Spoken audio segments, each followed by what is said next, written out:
100% पूछा जाने वाला प्रश्न देखेंगे।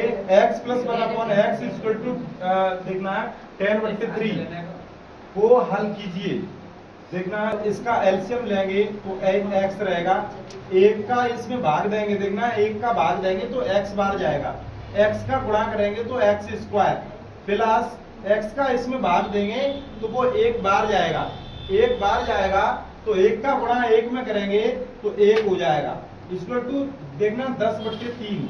और देखना जब भी ये बराबर लगा हुआ है तो ये कैंची का गुणा अर्थात x का गुणा 10 में और 3 का इसमें करेंगे तो देखना 3x स्क्वायर और धन धन का धन और ये 3 हो जाएगा इक्वल टू 10 और x। इस प्रकार से देखना 3x स्क्वायर माइनस के 10x प्लस के 3 इक्वल टू 0।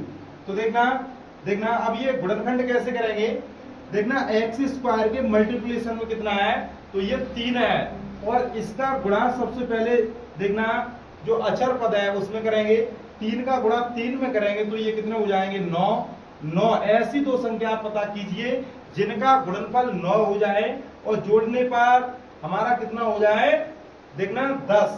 तो इस प्रकार से देखना 3x स्क्वायर देखना माइनस ये हो जाएगा हमारा 9 एकम 9, देखना 9 एकम 9 और 9 और 1 10। तो इस प्रकार से देखना 3x square minus 9x minus के 1x प्लस के 3 इक्वल टू 0। और यहाँ से ये कॉमन लेंगे अर्थात वेनिस्ट लेंगे। वेनिस्ट हमारा क्या है ये तो 3x हमने कॉमन लिए तो ये x बचेगा -3, ये 9 3 बार। तो इस प्रकार से माइनस का 1 कॉमन लेंगे तो x ये प्लस की बचेगी माइनस के 3 बचेंगे इक्वल टू 0। तो इस प्रकार से देखना x -3 यहाँ से हम कॉमन लेंगे तो x -3 और देखना 3x - 1 इक्वल टू 0। तो यदि यहाँ पे हम लिखेंगे यदि हमने ये 3x - 1 यदि 0 में पहुंचाएंगे तो ये 0 हो जाएगा क्योंकि ये डिवाइडेशन होगा इसका, क्योंकि यहाँ पे ये मल्टीप्लिकेशन हो रहा है, गुणा हो रहा है तो उस तरफ भाग होगा।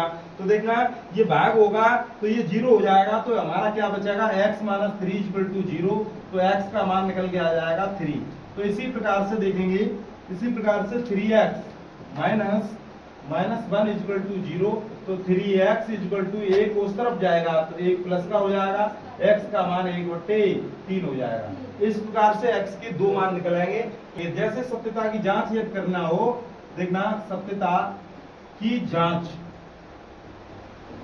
तो कैसे करेंगे, x बराबर 3 समीकरण में रख दीजिए, समीकरण में रखने पर तो क्या हो जाएगा देखना 3 प्लस 1/3 इक्वल टू 10/3, 3 एकम देखना 3 3 9 प्लस 1/3 इक्वल टू 10/3। तो ये क्या हो जाएगा 9 और 1 10/3 इक्वल टू 10/3।